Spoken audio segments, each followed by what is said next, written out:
Muy buenas tardes con todas las personas que nos están acompañando o que van a ver este video eh, del proyecto La Cultura es de Todos del Ministerio de Cultura. Vamos a iniciar así en nuestro taller que se llama Un territorio pacífico en letras y palabras. Es uno de los proyectos ganadores del Ministerio de Cultura, Comparte lo que somos, Cultura en Movimiento, Reactivemos lo que une 2001, como ya lo dije, del Ministerio de Cultura. Eh, el tema que hoy nos convoca es el de la oralidad y la tradición. Vamos a iniciar este taller de 1 hora.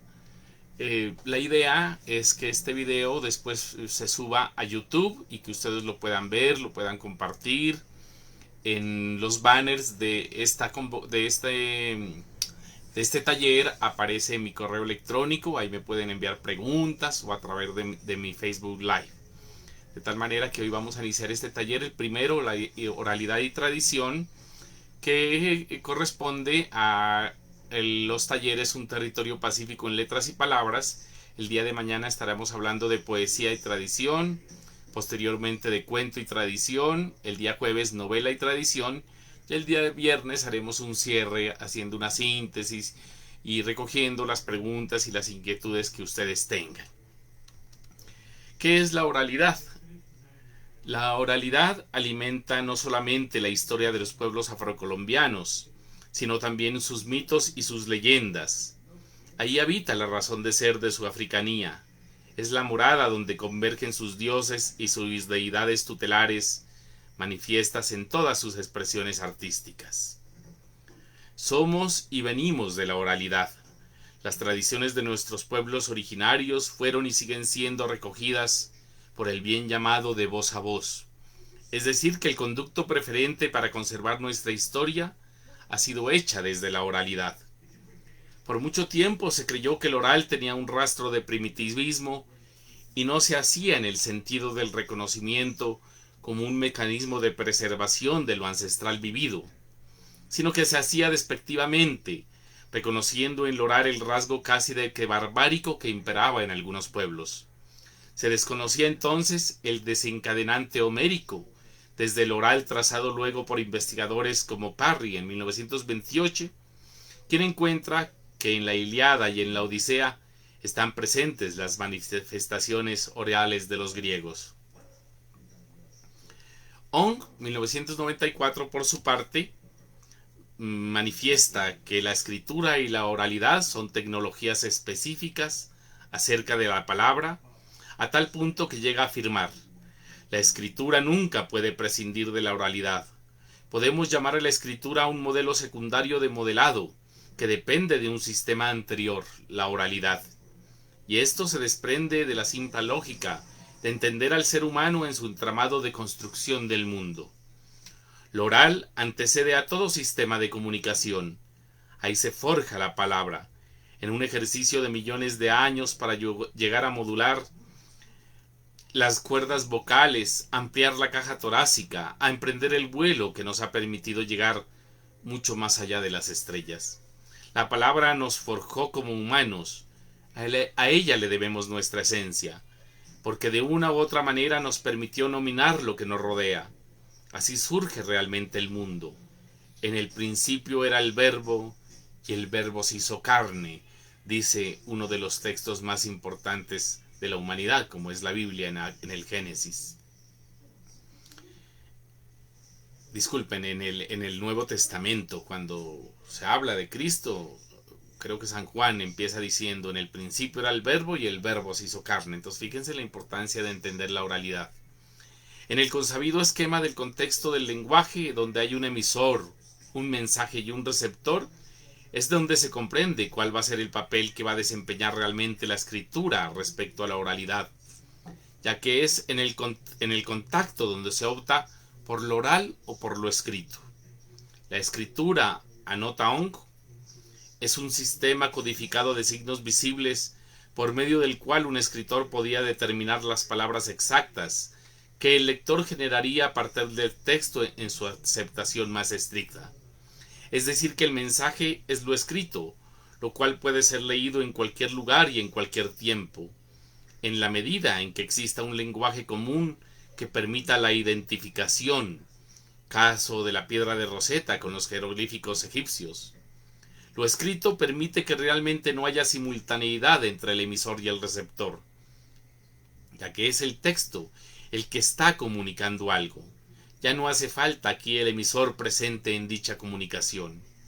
La escritura es entonces atemporal y aterritorial, y quizá esa es la mayor ganancia frente a lo que puede ser la eficacia de lo puramente oral. Caso de las culturas inca o muisca, que no manejaron el lenguaje, o si el lenguaje era otro, el de los quipus, y por eso se perdió con la invasión hispánica. Pero lo oral tiene un referente sobre el aquí y el ahora, pero también permite en nuestras culturas comprender la narración sobre lo que hemos sido. En este punto se resalta la oralidad como trascendencia de nuestra propia historia. Es una posibilidad concreta de comprendernos desde la tradición. No en vano la décima, el coplerío, es una alusión a lo que fue la Europa medieval. Los cantares de gesta o nuestros amautas, que mediante lo oral se perfilaban como pueblos y como culturas. Terán anota lo siguiente: apuntamos primero el carácter colectivo de la oralidad. Todo grupo sociocultural que conserva y transmite la memoria acerca de su historia sobre la base de sistemas orales, extiende esta memoria a todos sus miembros. Se constituye en una memoria colectiva que no solo involucra el conocimiento del pasado, del grupo, la historia, sino el aprendizaje de tradiciones y normas sociales que permiten la cohesión interna de la sociedad en cuestión. La memoria colectiva se asocia entonces a un pensamiento social, a un imaginario colectivo. Sabemos que la palabra tiene poder. Escrita o hablada, es capaz de desencadenar revoluciones o de conservar y mantener el statu quo. La palabra está íntimamente ligada al poder. No en vano, Roma se sustentó sobre códigos escritos, leyes y normas que postulaban la llamada Pax Romana, mientras invadía por doquier. Pero la oralidad no está exenta de esta unión con el poder. Es por ello que la historia oral, al ser una manifestación social, sigue sus pautas y sus ritmos. De ahí que si bien no haya exactitud en cuanto a los hechos narrados frente a cómo pudieron acontecer, gana en cuanto a creatividad y recreación. Sirve más para reafirmar la identidad social y cultural, para perpetuarse en el espacio y en el tiempo. Por eso la importancia de los mitos y las tradiciones, de los cuentos y de los relatos. Es ahí donde está vivo el espíritu del pueblo, de la sociedad que sigue invocando a sus dioses y a sus deidades como parte fundamental de su propia realidad. Más que los desencuentros, creo que es necesario resaltar los puntos donde la oralidad y la escritura se encuentran, entendiendo que son formas distintas de pensamiento.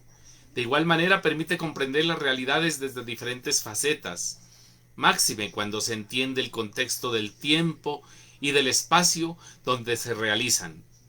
Pero son, sin lugar a dudas, fundadoras de la cultura. Ahí se forma el sustrato de la historia. Ahí compagina el mundo transido por la mirada del hombre, permite nuestra trascendencia, ir más allá del aquí y del ahora. La palabra escrita o oral nos funda como humanidad. Históricamente hablando, la escritura modela otra forma del mundo, se moldea una uniformidad y una linealidad en el pensamiento. Por eso, a partir de la inventación de la imprenta en Europa, cambia el pensamiento. Lo que antes se transmitía de forma oral empieza a exigir un racionamiento sobre un código que antes no era tan democrático o estaba reservado para unos pocos. Es por eso que antes los manuscritos eran leídos en voz alta. No existía siquiera la lectura meditada. Es lectura en voz alta, la que era necesaria para que quienes escucharan siguieran transmitiendo lo que se ha escuchado. Pero con la imprenta cambian las pautas sensoriales. El oído cede a la vista. Hay necesidad de mayor análisis antes que de síntesis. La fantasía cede a lo que aparece escrito, como una certificación. la tradición oral africana llega a un territorio similar en América, ya que la mayoría de pueblos originarios transmitían sus saberes a través de la oralidad y de signos más enmarcados dentro del contexto de la naturaleza que de la artificiosidad abstracta de la escritura. Por eso los quipus incas aparecen como nudos en una realidad que necesita ser palpada. Los hijos del África, pese a todas las restricciones a que eran sometidos por todo el sistema esclavista, ejercieron un acto de resistencia desde su oralidad. Así trajeron sus propios dioses, así trajeron su propia historia, así convocaron a sus comunidades para perpetuar sus rituales en cánticos y odas, hicieron previvir su cultura. Desde luego que hay un sincretismo, fruto de la convivencia con formas y estilos de vida diferente a los suyos. Hablo de afros, indígenas y europeos. Aquí en la imagen ustedes pueden ver el mapa de Latinoamérica, en donde se recogen algunas de las tradiciones que son herederas del África y que no se han reconocido.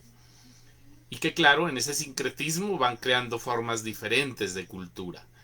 Está la poesía, está la música popular, está el teatro de vanguardia, está el rock, está la salsa, está el tango. ¿Quién lo creyera en un país que pareciera tan lejano de las africanías como es Argentina? Y el cono sur pues bebieron también, porque el tango, ya los estudiosos están diciendo que tiene unos dejos de esos sonidos africanos que nos llegaron.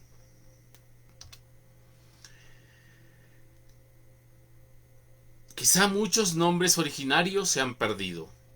Otros han sido rescatados con un contacto nuevo de retorno a sus raíces africanas, encontrando la pervivencia de algo que se creía extraviado.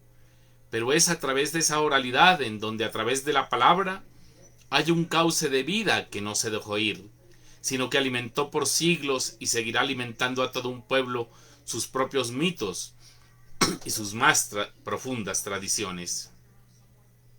La décima en el departamento de Nariño y en general en toda Hispanoamérica es la décima conocida con el epíteto de Espinela en honor a su creador Vicente Espinel, nacido en 1550 y fallecido en 1624.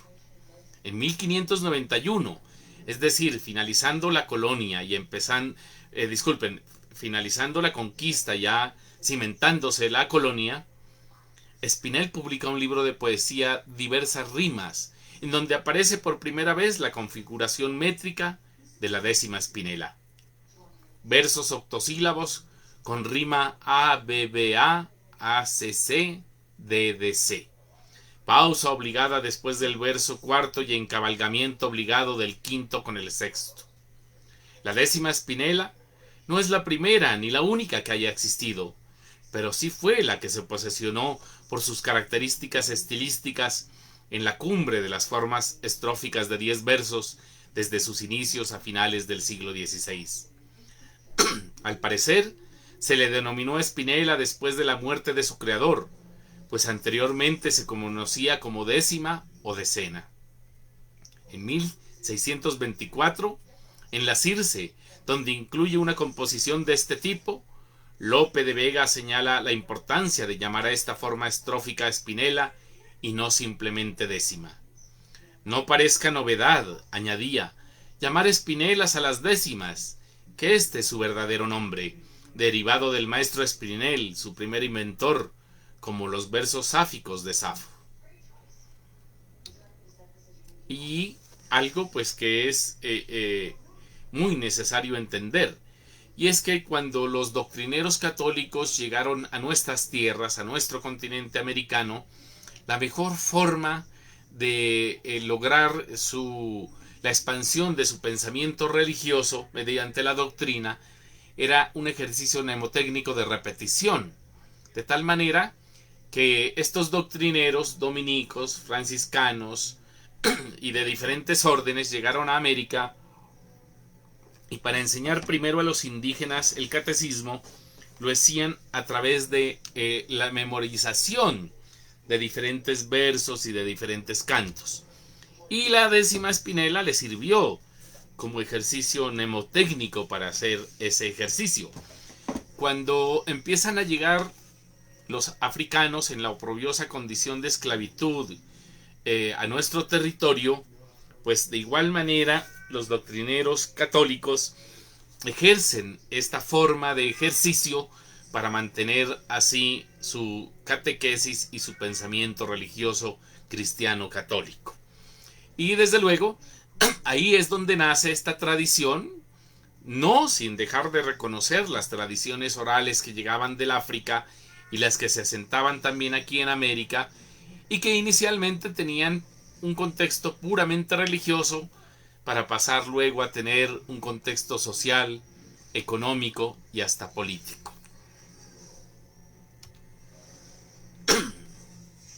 Aquí vemos una imagen muy diciente de barbacoas del siglo XIX, un dibujo de la misión coreográfica. Y se recogen también algunas décimas de este periodo que muchos estudiosos las analizan porque encuentran muchas similitudes tanto en la décima del Pacífico colombiano como del ecuatoriano, así como con las décimas existentes en el Caribe colombiano y en el Caribe venezolano y en algunos insulares, así como también en el coplerío de los llanos orientales que comparte Colombia con Venezuela. Entonces aquí está una décima barbacoana muy antigua, recogida del siglo XVII, y dice así: la Virgen se estaba peinando debajo de una palmera, los peines eran de plata, las cintas de primavera. Por allí pasó José, le dijo de esta manera: ¿por qué no canta la Virgen? ¿Por qué no canta la Bella? ¿Cómo quieres que yo cante, solito y en tierra ajena, si un hijo que yo tenía, más blanco que la azucena, me lo han crucificado en una cruz de madera? Si me lo queréis bajar, bajádmelo enhorabuena, os ayudará San Juan y también la Magdalena. Entonces, como ven, aquí hay una carga religiosa muy profunda. Lo interesante y lo bonito de estos estudios de la oralidad del Pacífico es también entender que tanto los africanos como los indígenas nativos hicieron un ocultamiento de sus verdaderas deidades dentro de las imágenes o del imaginario religioso católico. Entonces estos santos están también representando a esos santos o a esas creencias, a esas deidades africanas ancestrales. Por eso es importante tener en cuenta estos orígenes, ¿no? Que si bien surgen del catolicismo, pues beben también de esas fuentes ancestrales milenarias africanas e indígenas. Rufino Gutiérrez fue hijo de Gregorio Gutiérrez González, el célebre poeta antioqueño, y Rufino Gutiérrez trabajó abriendo la carretera que conducía de Pasto a Barbacoas. Él trabajó allá con los hermanos Uribe y dentro de sus viajes existe un libro que se llama Por el Sur de Colombia, en donde recoge su experiencia de 1893, aunque el libro es de 1920, y aunque obviamente en la época la apreciación de lo africano y de lo indígena era diferente a como lo hacemos ahora, lo interesante de este libro es que recoge una de estas coplas que circulaban en nuestro territorio en el siglo XIX, en Tumaco y en Barbacoas y el resto de lo que es el Pacífico nariñense. Dice así Rufino Gutiérrez: al contrario de lo que ocurre con la literatura escritural, en la literatura oral, mientras más valiosa es una obra, más se olvida el autor, o más bien menos importante el autor. Lo anterior por la sencilla razón de que cuando se tradicionaliza una obra literaria oral, el pueblo comienza a ser partícipe en la conservación y por ende en la transformación de esta. Y aquí aparece esta décima de Rufino que recoge Rufino Gutiérrez en Tumaco, y esta niña linda no la quiere Doimí, porque no le han traído la Floide y Jaidín. Agualongo se murió y el diablo se lo llevó, abajo estará pagando las iglesias que quemó. San José sacó candela con un eslabón que traía. San José chupó tabaco, tabaco chupó María.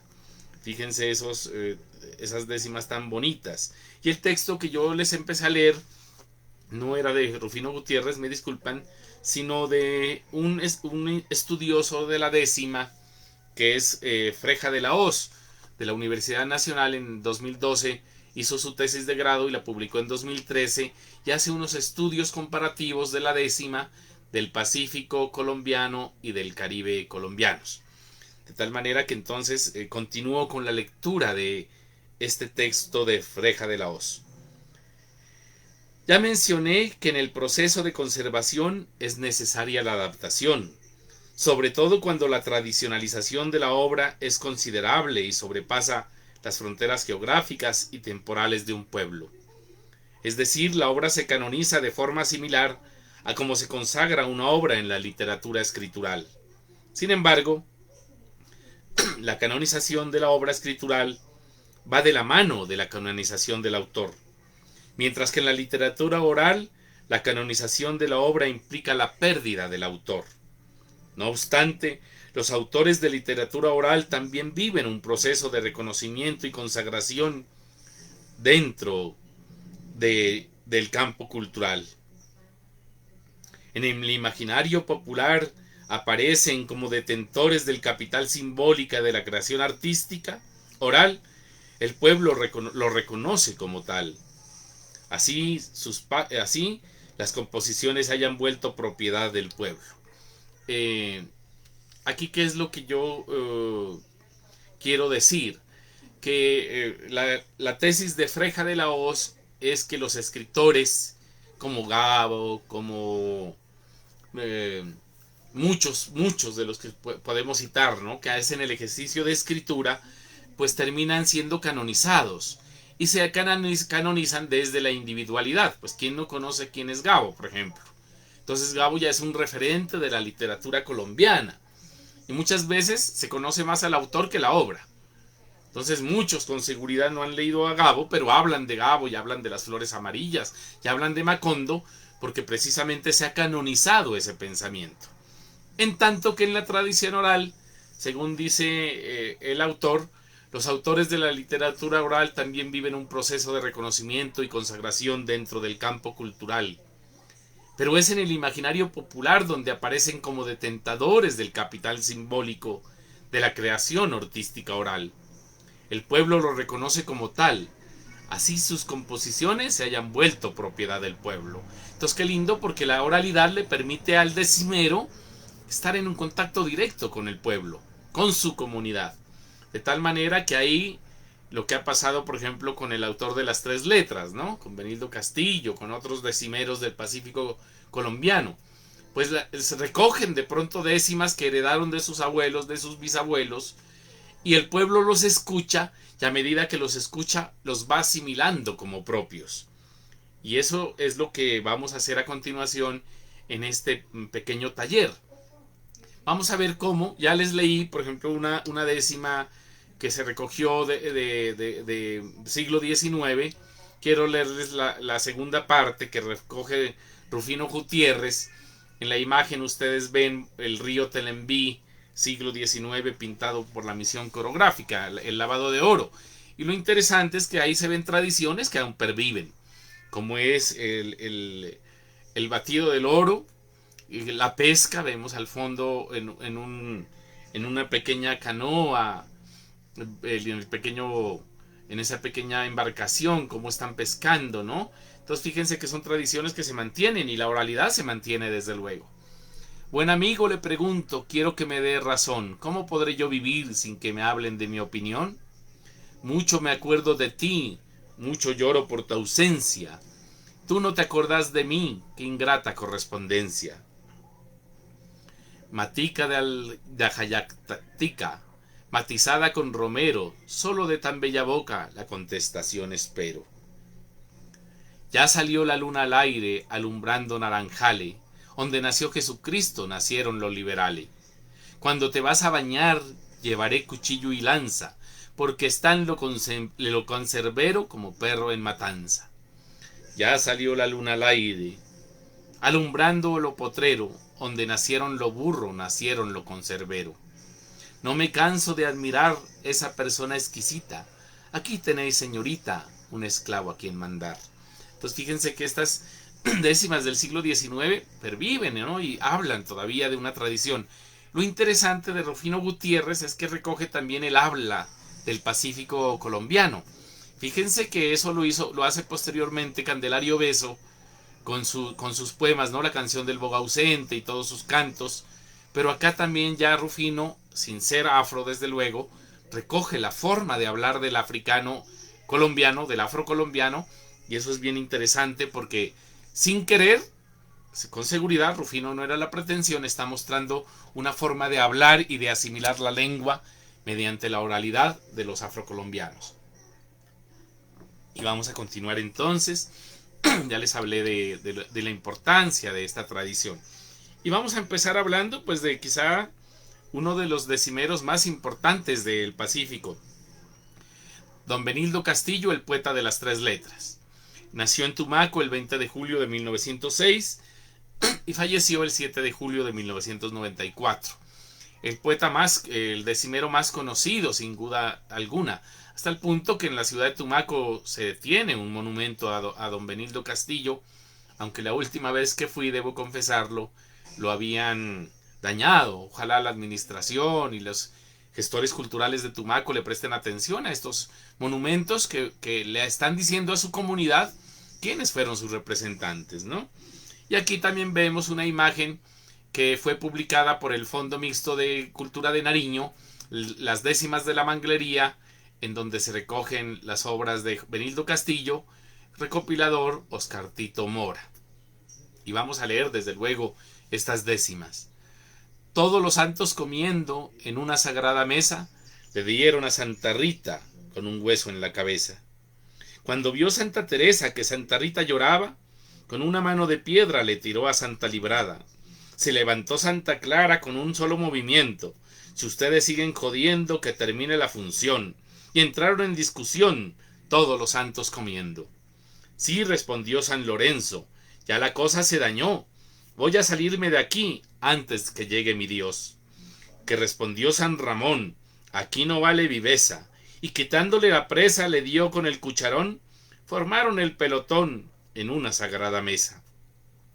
La más horrible sorpresa cuando salió San Antonio, dándole golpe y patada a Pedro con San Gregorio. ¡Qué diablos ni qué demonio! Gritaba la Margarita. Ya le quitaron la vista al pobre de San Lorenzo. Con ese maldito hueso le dieron a Santa Rita. Después que pasó la fiesta y vieron lo acontecido, habían 17 muertos y otros tantos heridos. Aguardemos el castigo, le dijo Santa Teresa, que por aquella sorpresa no nos perdona mi Dios. Y Santa Rita murió con un hueso en la cabeza. Qué bonito esto, ¿no? Porque aquí pues se recoge esa tradición religiosa, pero hay una jocosidad. Y es que la décima también maneja una jocosidad muy propia de los habitantes del territorio. Quizá el español es muy sacro, muy dado a las sacralidades y muy ornamentado en sus palabras. El indígena más taciturno, no más callado, más meditabundo. En cambio, el afrodescendiente es más alegre, más jocoso. Y estas décimas que están aquí, que las escogí adrede, obviamente, de don Benildo Castillo, pues muestran precisamente esa jocosidad que mezcla lo sacro con lo profano. Y esa es una característica muy bella de las décimas del Pacífico colombiano. Y ahora pasamos también a otro de los grandes decimeros, Pachín Carabalí, de Tumaco también, quien actualmente ejerce su labor como decimero en el Pacífico, en Tumaco, invitado a múltiples espacios, a Cali, a Popayán, al Ecuador, a muchos otros lugares. Y Pachín, sin duda alguna, pues también representa gran parte de esa tradición heredada de don Benildo, y es que se va pasando el testigo de mano a mano. Y de Pachín Carabalí tenemos esta hermosa décima. En una pequeña vereda de la ciudad de Tumaco nació un hermoso niño que sus padres pusieron por nombre Francisco. Al crecer era tan terrible que la gente lo apodó Pachín Carabalí. Este joven era tan cuentero que cada vez que llegaba al caserío contaba una nueva historia que según él le pasaba en el Monte Cautillo.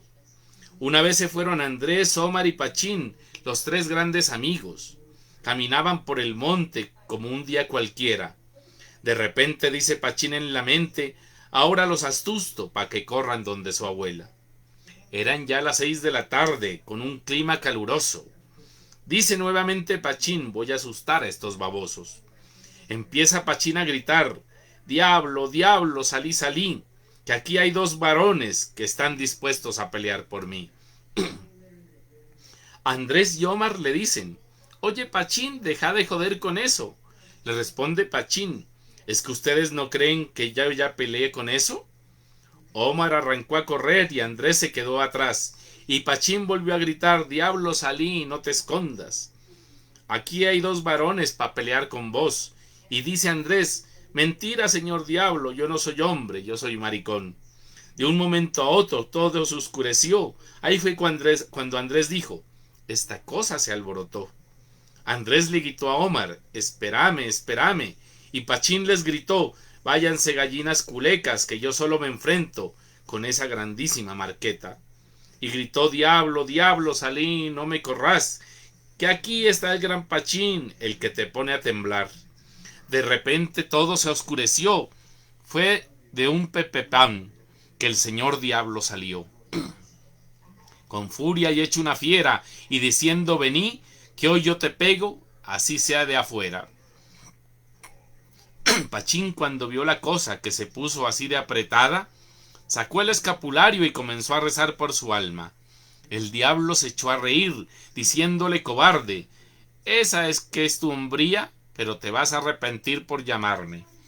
Pachín arrancó a correr por pámpanos, río y monte, y el diablo atrás dándole latigazos y golpes. ¡Ay no!, gritaba Pachín, ¡ay no!, pensé que esto fuera así. Hoy, ¡ay no!, dijo el diablo, ¿ahora quién es el mariquín?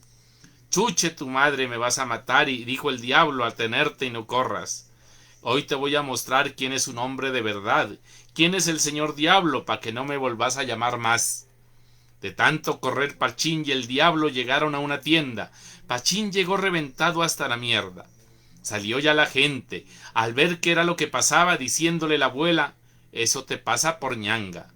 Desde ese día Pachín no jodió más, y dijo que jamás en su vida, mientras volvería a echar, cuentan que vive feliz, contando su pelea con el diablo, y que en las noches alguien le grita: te estoy esperando, soy el señor diablo.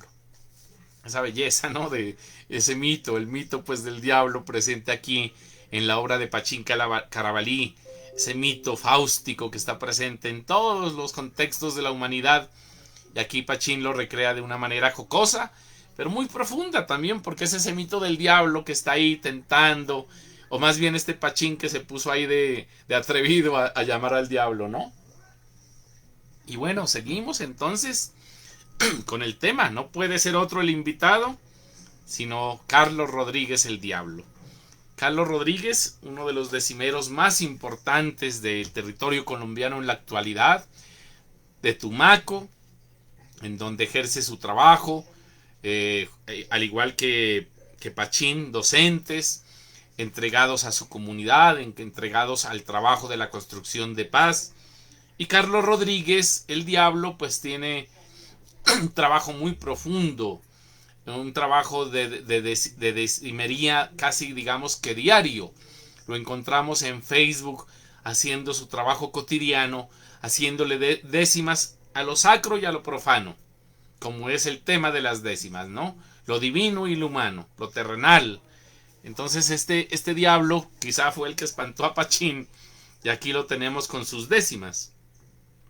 Cuando mi Dios te creó se inspiró en el paraíso, así con nobleza y gracia Tumaco te dio bautizo, te llenó con el hechizo de leyendas y de mitos, un testimonio infinito en la gente reflejada, y lo esparce la ensenada como un capricho bendito.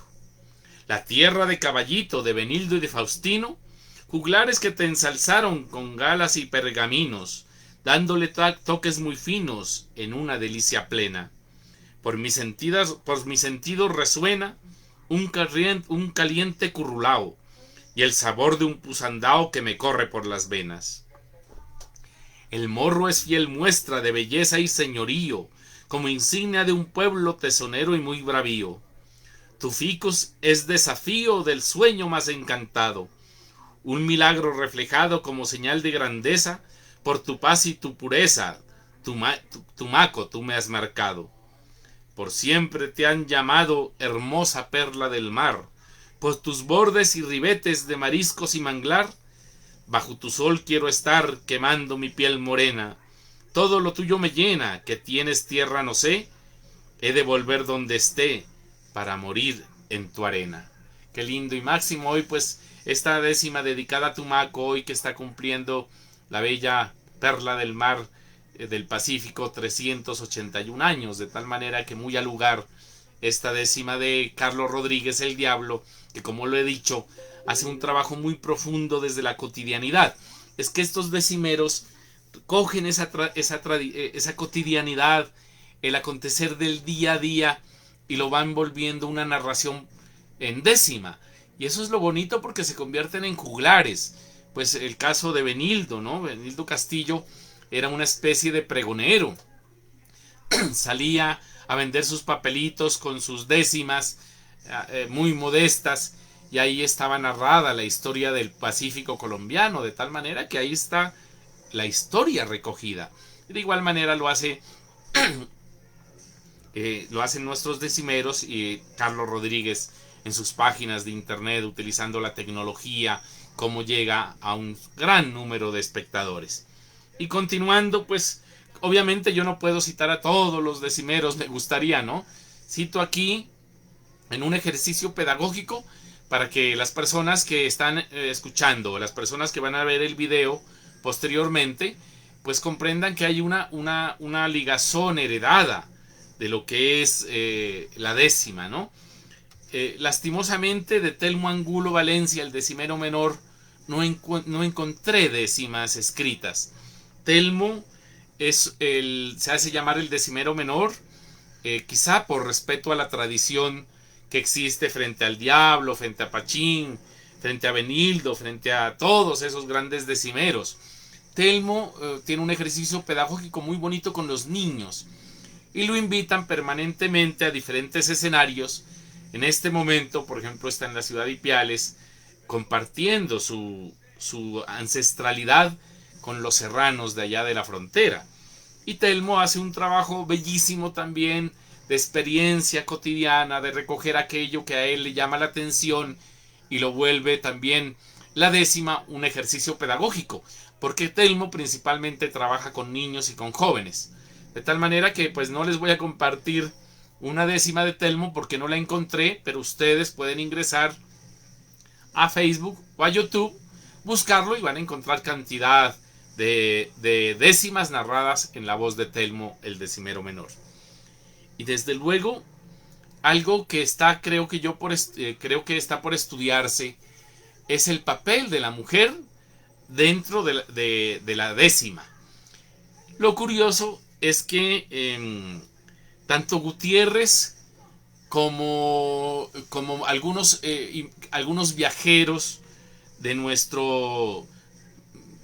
a nuestro Pacífico colombiano, como Cordobés Moure y Rufino Gutiérrez, entre otros, recogen la oralidad y la décima de las mujeres en el siglo XIX. Entonces el trabajo que está por hacer es, con seguridad, esa mujer, la mujer tradicionalmente es la receptora de la cultura, pues ella era la que estaba alrededor del fogón, tejiendo las mantas, haciendo el alimento, transmitiendo la cultura a los hijos mientras el hombre se iba a la cacería. Entonces la mujer es la madre de la tradición oral, de la cultura, es la madre de la ancestralidad, si se quiere, ¿no? Hablando desde el hogar, lo íntimo. Esa madre, pues esa mujer con seguridad, desde el siglo XVIII, XIX, XX, digo XVIII, XIX, XVII inclusive, pues está ahí, está recogida la voz de ellas en los textos que ha escrito Rufino Gutiérrez y Cordovés Moure, entre otros, ¿no? Pero en el siglo XX la voz de la mujer desaparece. Y aquí es donde hay que invitar a las personas investigadores en estos temas a que digan qué pasó en el siglo XX. ¿Por qué la voz de la mujer se apaga en la décima y no es tan visible como uno quisiera? Pero hay excepciones, desde luego. Y no podemos irnos sin hablar de Caterine Quiñones, la tunda del Telembí. Caterine se hace llamar así, la tunda del Telembí, recogiendo ese bello mito traído del África y que nace en nuestras manglerías. Caterine es barbacoana, radicada en Bogotá, es docente, ha hecho sus estudios de maestría, es una impulsadora, una gestora, una empresaria, una gran mujer. Y Caterine recoge también la tradición de la décima, a más de ser cantante y de tener su grupo que se llama así, el sonar del Telembí, la tunda del Telembí, pues Caterine también hace sus décimas y no podemos pues despedirnos sin la voz de una mujer. No hay como barbacoas por nuestras ricas costumbres de los pueblos del Pacífico. Barbacoas está en la cumbre. Gente linda, tierra bella que a cualquiera hipnotiza. Muy verdes son sus montañas y más suaves son sus brisas. Como Atochita ninguna, Atocha tiene corona. Ella es nuestra protectora, también es nuestra patrona. Aguas claras, aguas dulces, caras lindas te sonríen. Mucha gente que te guíen y te monten en canoas. Vuelvo y te lo repito, no hay como barbacoas. De esta manera, pues apreciados amigos, amigas, las personas que nos están acompañando o las personas que posteriormente verán el video, pues hemos dado inicio a estos talleres de nuestro querido Pacífico. Y lo interesante de todo esto, si ustedes me lo permiten, pues es reconocer estos legados, ¿no?, que se van dando en nuestro Pacífico. Y lo que queremos en un territorio pacífico en letras y palabras es ir recogiendo, visibilizando y más invitando a la gente a que se meta en el tema de la tradición del Pacífico colombiano, particularmente del nariñense, y que sigan pues reavivando y reafirmando todos estos saberes que habitan en nuestro territorio. El día de mañana los esperamos, queremos que ustedes estén acompañándonos en esta convocatoria que hemos ganado de Cultura en Movimiento de el Ministerio de Cultura, y queremos pues desde luego, como ya lo he dicho, que nos acompañen permanentemente.